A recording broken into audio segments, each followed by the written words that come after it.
Hello, everybody, and welcome to today's Dynamics 365 Tech Talk. Today's topic is Dynamics 365 Human Resources Infrastructure Merge. My name is David, and I'll be your moderator today. We are broadcasting this session through Teams live events, and the audio can be heard through your device speakers. This session is being recorded on behalf of the Microsoft Corporation. When you join this event, your name, email address, and/or phone number may be viewable by other session participants in the attendee list. By joining, you're agreeing to this experience. The recording will be available on the Tech Talks Community Dynamics page within the coming weeks. If you have questions for the presenters or need support, please use the Q&A panel located on the right side of your screen. Our presenters will be responding to your questions throughout the session and at a dedicated Q&A at the end. Thank you for your patience during these announcements. Presenting for us today from Microsoft, we have Umar Sardar, Senior Solution Architect. Umar, over to you.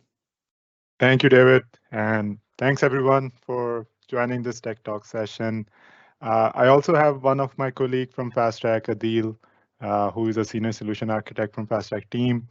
I have PM from HR team as well, Tulsi. She's looking for this infrastructure merge capability, and I also have engineering colleagues, engineering team colleagues as well, Travis and Colin. Thank you guys for joining this session. Now in the agenda, we will discuss about what is HR migration, what are the benefits you will be getting it. In order to perform migration, what are the prereqs and expected outcome? How to run migration tooling?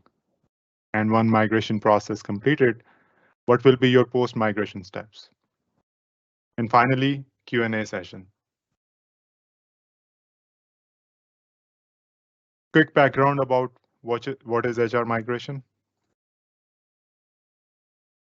Hopefully, most of you are already aware that Microsoft has announced standalone human resources application merge into finance and operations application.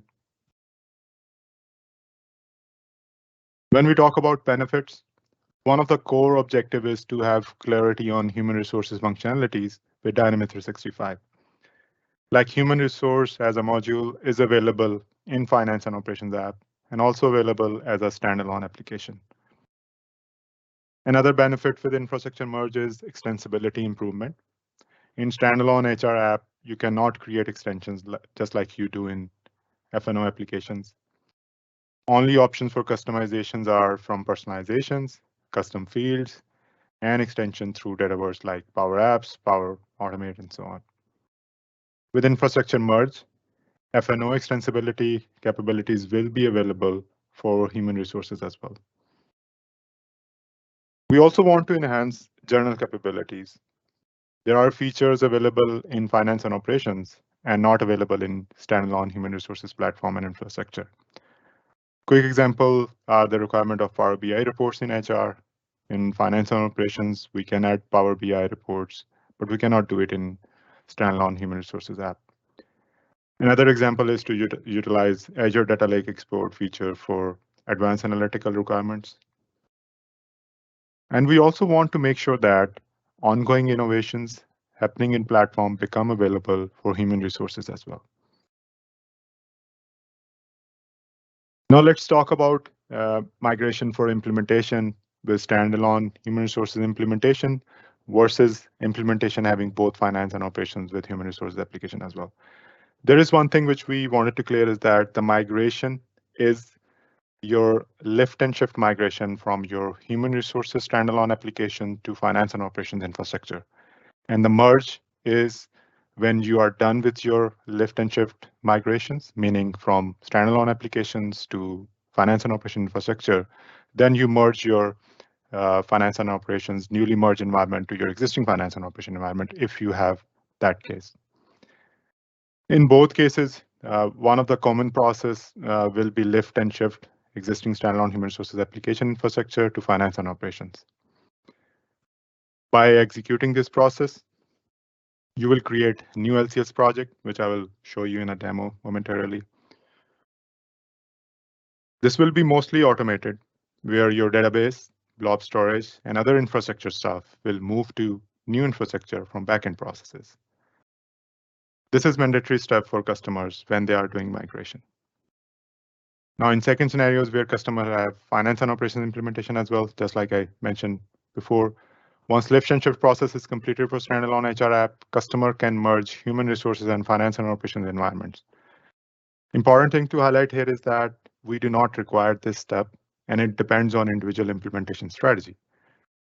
For example, we have seen scenarios where customers want to separate human resources and operations applications in separate LCS projects due to security reasons. If customers decide to go with merge approach, that process would be mostly manual, where they need to import data from human resources environments to finance and operations environments. They can use data management feature for import by using data entities. As of now, not all entities are available against human resources data sets, so it is recommended to review entities availability at time when your analysis is being done for merge.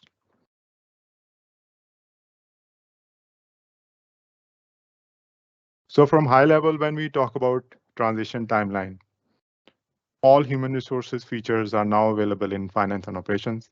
You can review the release notes for further details. After running private preview with few customers, we have now announced public preview for human resources migration. GA will be announced soon, and it depends on the feedback during public preview, but the expected timeline is 1 month from the announcement of public preview. One important point to mention is that there will be a hard stop timeline where standalone human resources apps will not be available. This timeline is not decided yet, but it will be around 12 months after GA.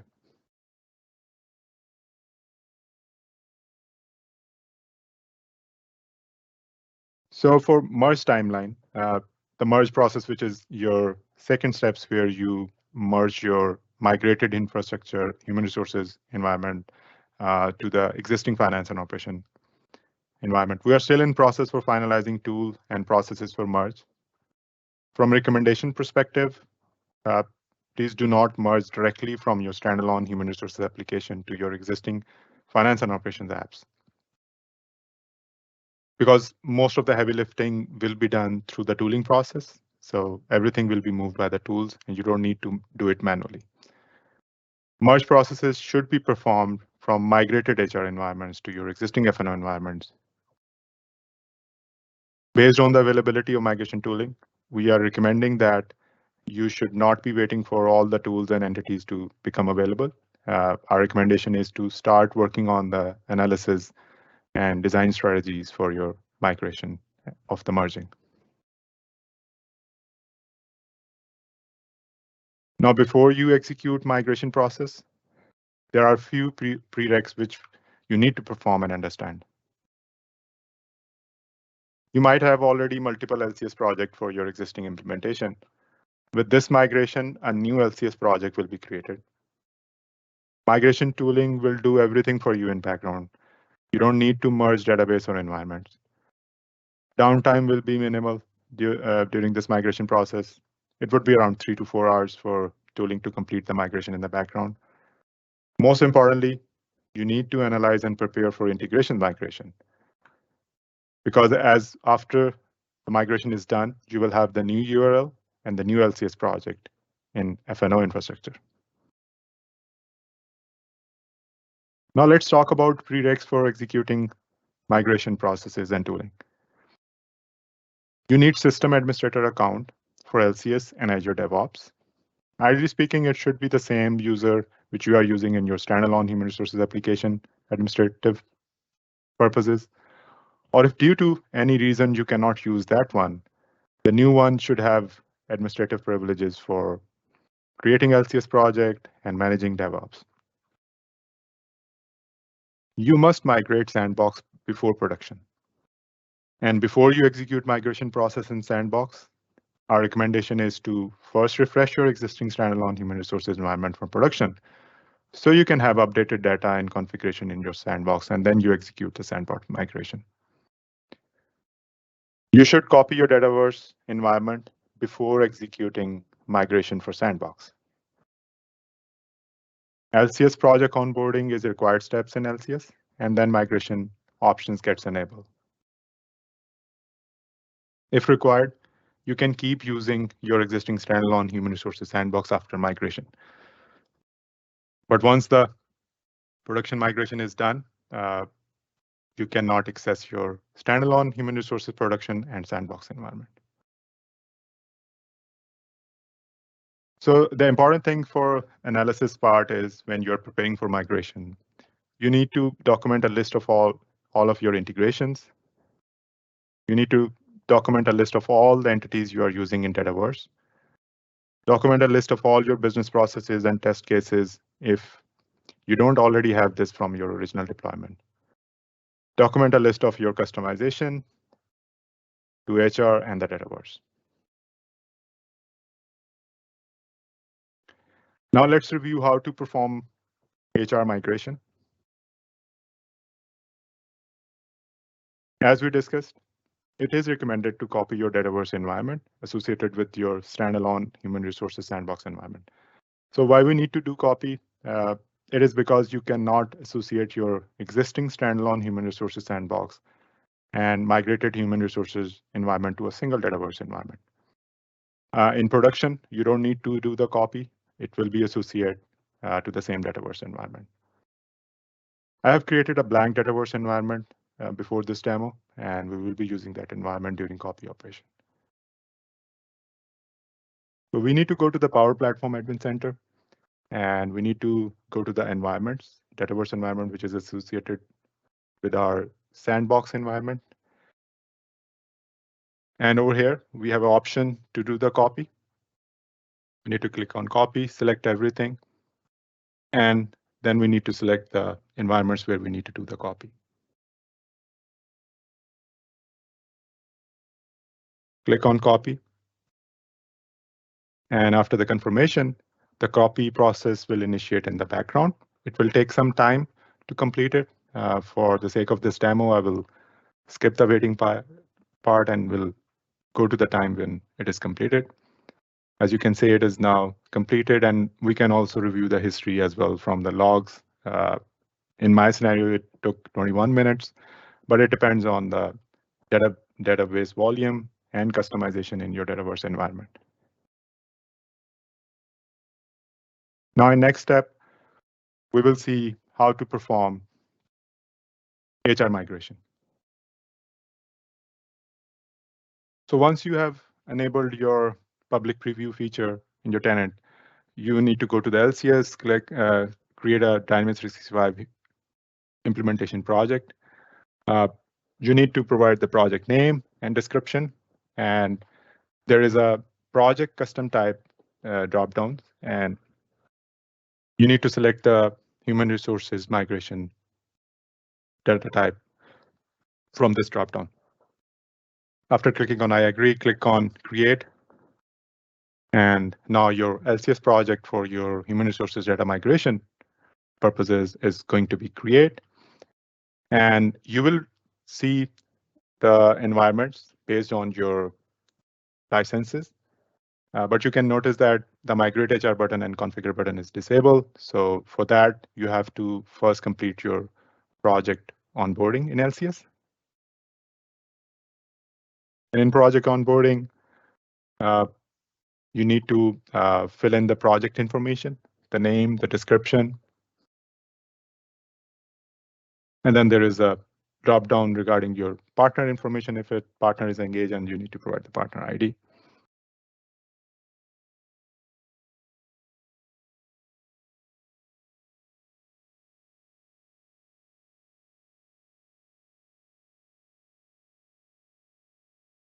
And then we need to select the region information.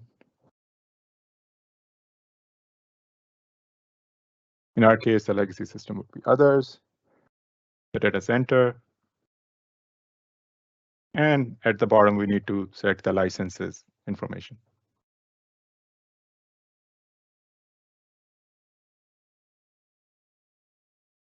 Once we are done with entering the licensing information, we can click on next, go to the next step.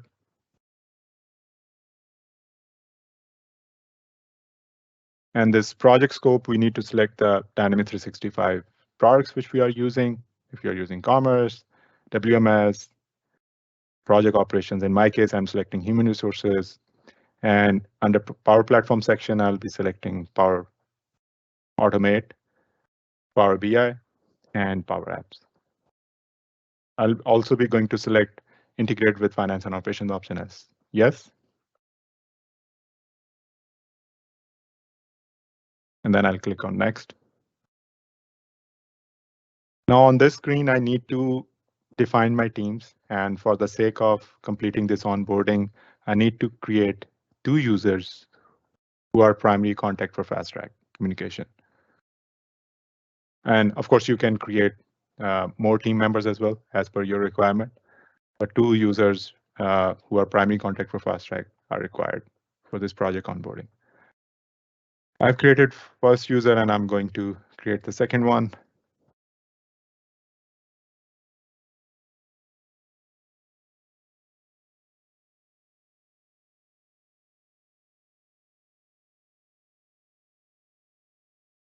I'm going to select the role and checking this primary contact for fast track as yes. And once I'm done, I'll click on next. And on this screen, I need to define my milestone dates. These dates are important because based on these dates, you'll get the Go Live Readiness notification in your inbox. Once I have entered the dates, I can select the next button. And this step, I have skipped it for the privacy reason. You need to connect your DevOps, your existing DevOps, or you can also create new project, or you can use your existing project, DevOps project as well. Rest of the information I have kept it default. And I'll click on next.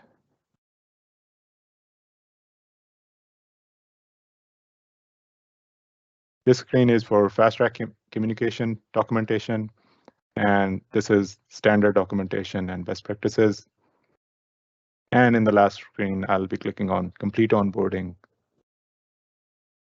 And once I click on yes, the onboarding for this LCS project, which I have created for migration, is now completed. So now you can see after the loading process is completed, the Migrate HR button and the Configure button is now enabled. I'll click on Migrate HR button. And in this dialog, I will be selecting my standalone Human Resources LCS project. And once I select the project, I'll be selecting the environment. And I also click on Map to Power Platform and map to the ones which I have just copied in my previous demo. Click on Next. And then in the next screen, I need to provide the information for environment name, environment notifications, environment administrator information, and then finally doing the sign off. Once the sign off is done and I click on deploy, now in the background, the data migration tooling will execute and you will see the status is in LCS as it passed. So ideally, speaking in it will take around 3 to 4 hours for completing it. I'll skip the waiting time and I'll go to the timelines when it is completed. So once it is completed, it will be just like any other your F&O environment, and I'll go to the Power Platform Admin Center and go to the Dataverse environment and see the association is happened over there as well.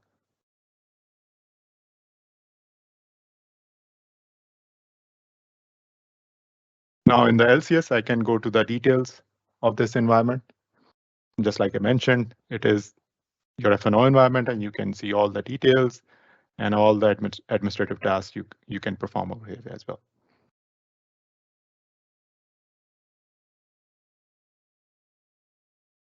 Now, as the environment is migrated, let's see the migrated environment. So your user is already migrated and active, so you don't need to reactivate it or create new users. You can use the same user. And for the sake of this demo, I'll be verifying my workers information, which this information is migrated from my standalone human resources environment. And of course, just like we discussed, the detailed testing strategy is required to verify all of your business processes and test cases.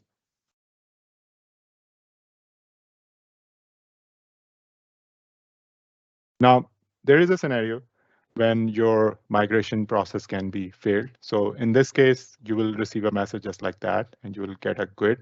So the process is you will be sharing this information in a support ticket, and support engineering team will take that information and will do the further communication if you need to redeploy that environment or not.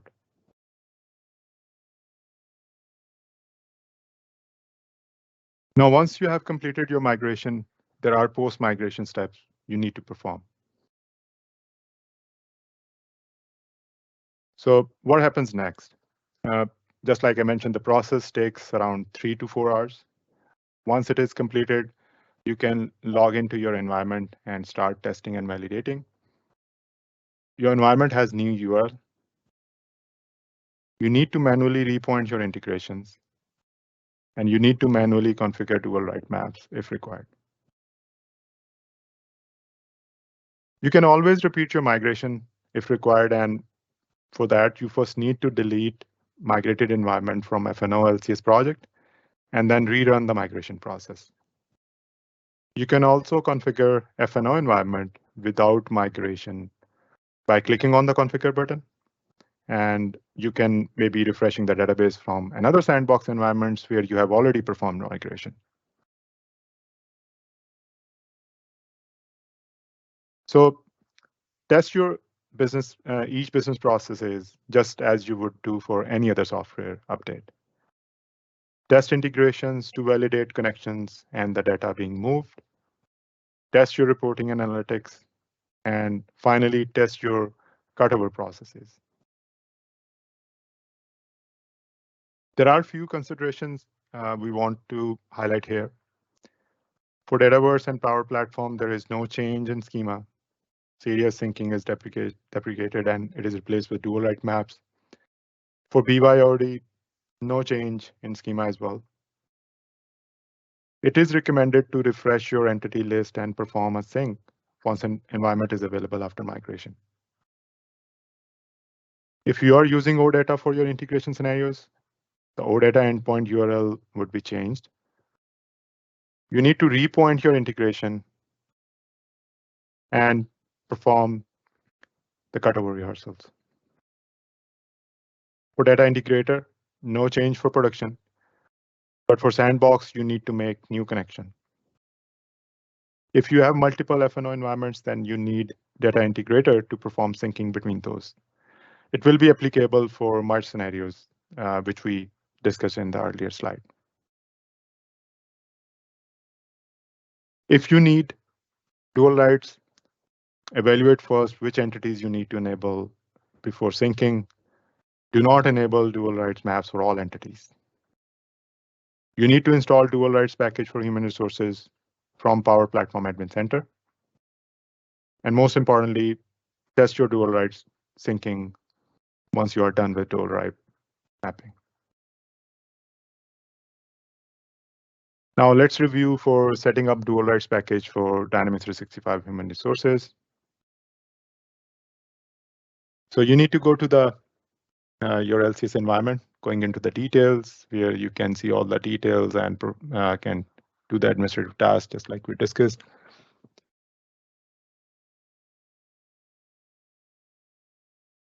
And then over here, you can see the setup dual write application button.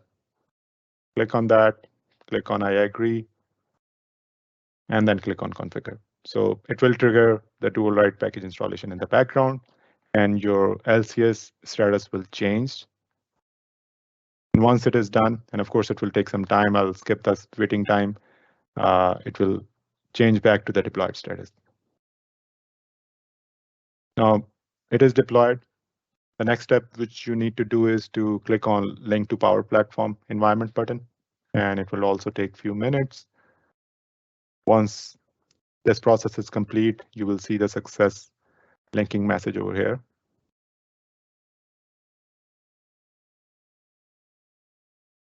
Now it is completed.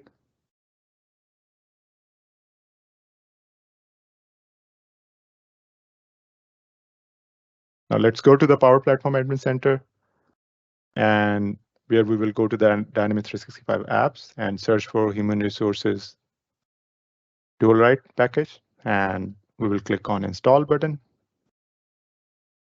We'll select the Dataverse environment, click on Agree to the terms and services, and click on Install. The installation process is now initiated. And once the installation is done, you can go to your Dataverse environment, go to the Dynamics 365 apps, and you can see the package in the installed status.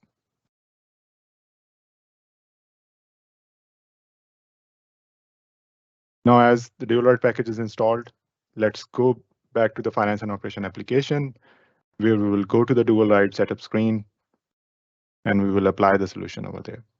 So let's go to the data management workspace. And once it is loaded, we'll go to the dual ride screen.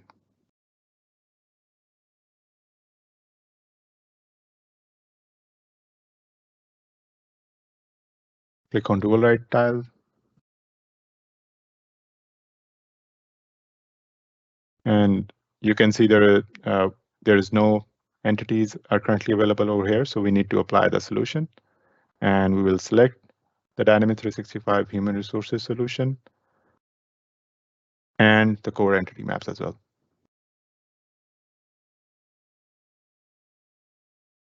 We'll click on Apply. So once it is applied, it will take some time, but once it is applied, you will start seeing the entities coming up over here.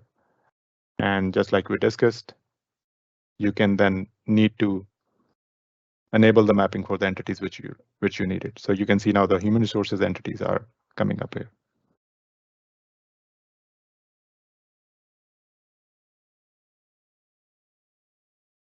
Now, once you have done sandbox migration and completed your testing, it is a time to discuss migration for production environment.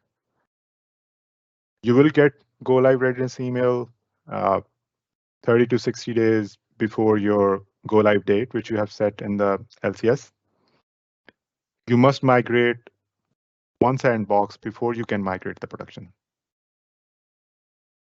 And you must complete the go live readiness assessment and subscription estimator in LCS before the production migration button is enabled. So you have to complete your sandbox migration. You need to do the testing, and you need to submit the go live readiness assessment and sending the subscription estimator, and then the production enablement button will be there. So what will happen once after the production migration?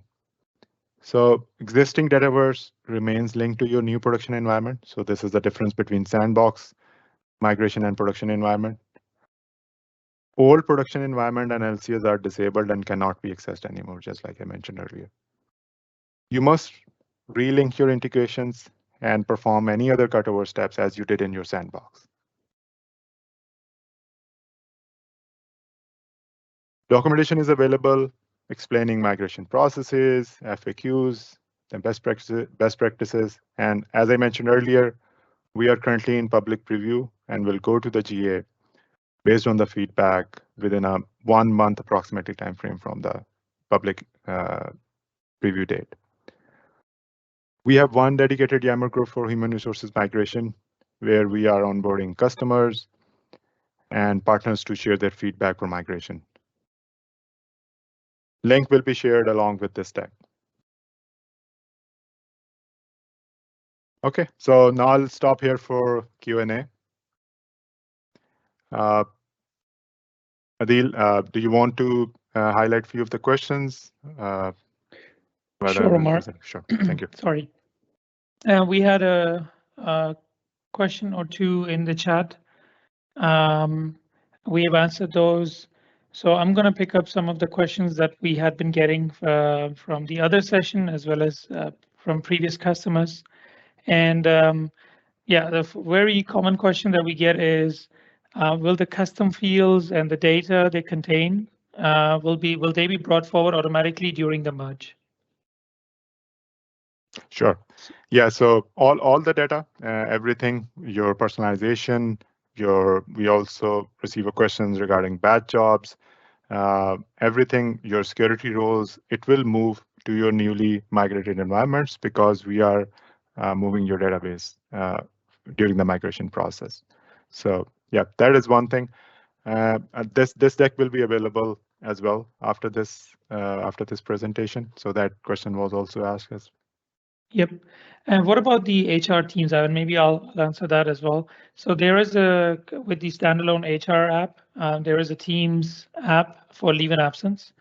And we are not bringing that forward. However, for the leave and absence, the new Power App based mobile app is ongoing, and soon we will be launching the initial MVP version of it. So hang in there for that version. And because it's going to be a Power App, you would be able to use it as standalone or embedded in your teams. Yeah, thank you, Dil. And there is one question being asked, and I think it was also a frequent question. So the question was, do they have to do the lift and shift? And if they are doing merge, couldn't they just export the data from their standalone human resources app right into the existing finance and operation environment? Colin, I will route it to you for the answer, if you can please.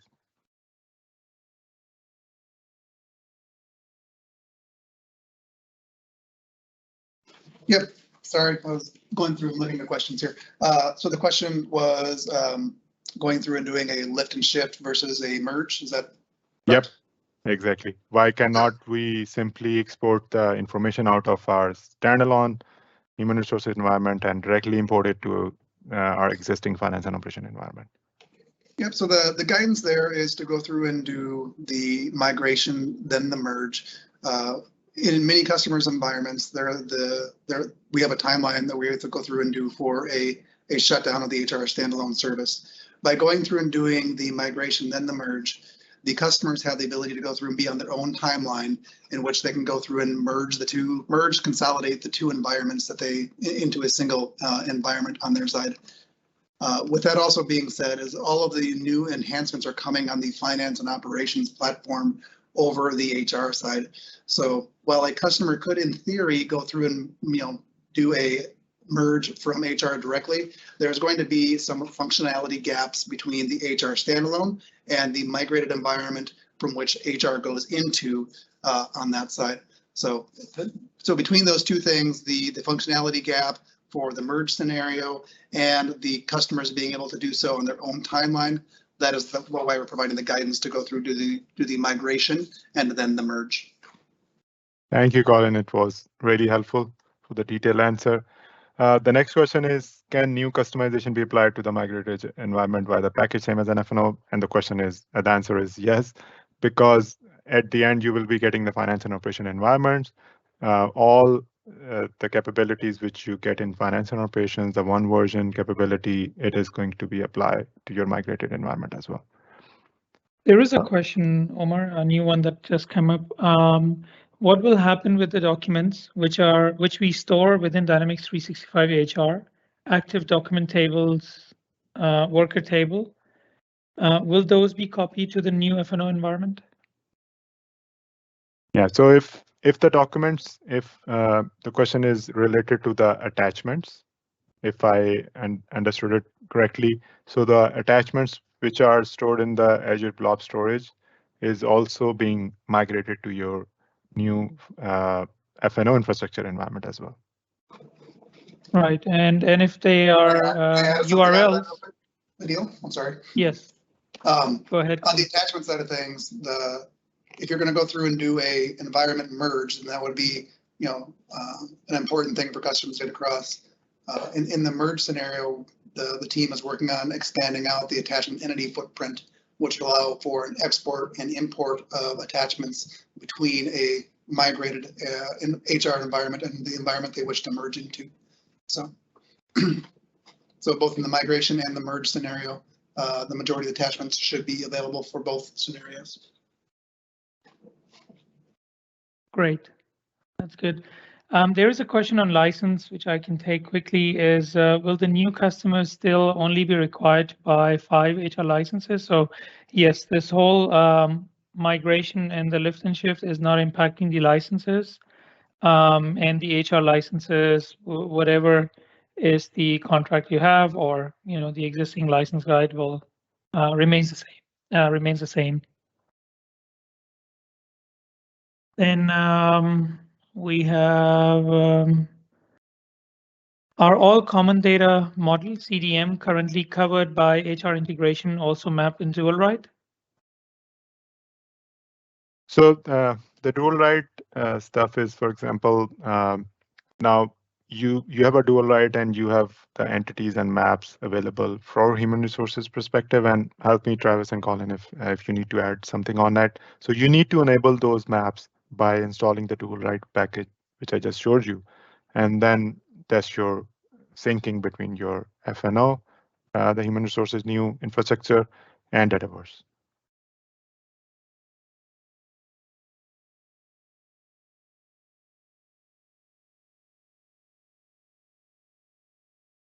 Thank you, Omar.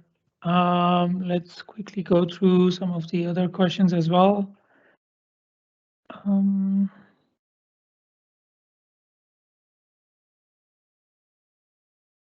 So I guess we want to make sure that the support process is the same. So after looking into or joining this preview, if you are going through the migration process, even if it's in the preview program, you would be able to follow the same support process and log the ticket in the LCS if you face any issues during your migration.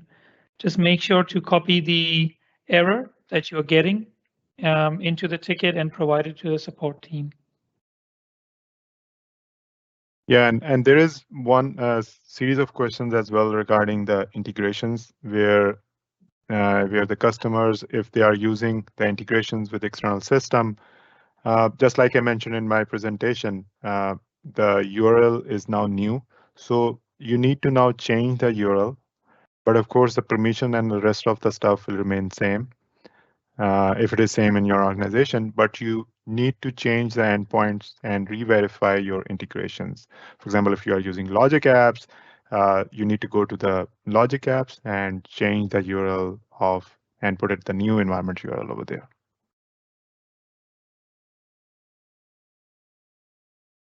One more question on will any new features for HR be available in all the FNO environments or just the new migrated one?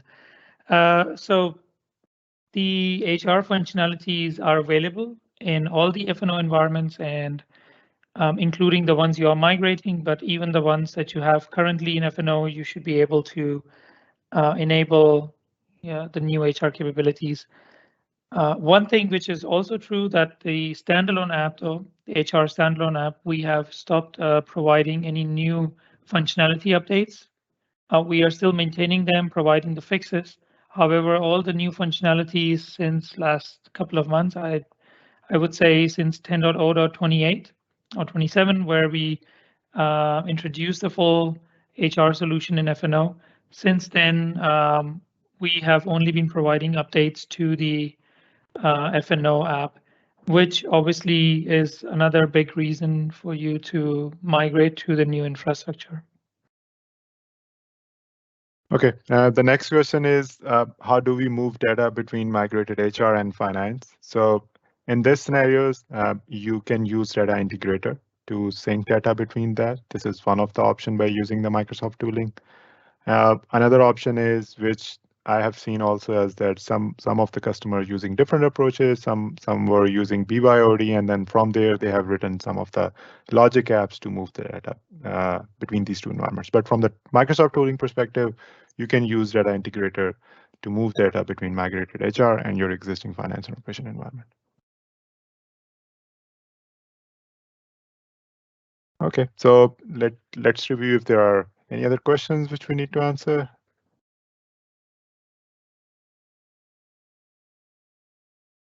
Okay, now the question is, we have two HR sandbox environments on legacy infrastructure stored in two different LCS projects. Is it possible to migrate both sandbox environment to the same LCS FNO implementation project? So yeah, I'll route it to Travis, Colin, to you. Yeah. Yeah, for that one, if you do have your standalone HR environments in separate LCS projects, you are able to consolidate them down into a single implementation project. that implementation project that you create will have as many sandbox slots as you have licenses for already. So you'll be able to migrate all of your sandboxes into that one project. Thank you, Travis.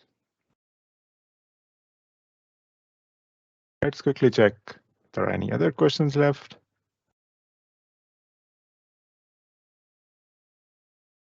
I think, Omar, we have covered most of the questions. Excellent. Sure.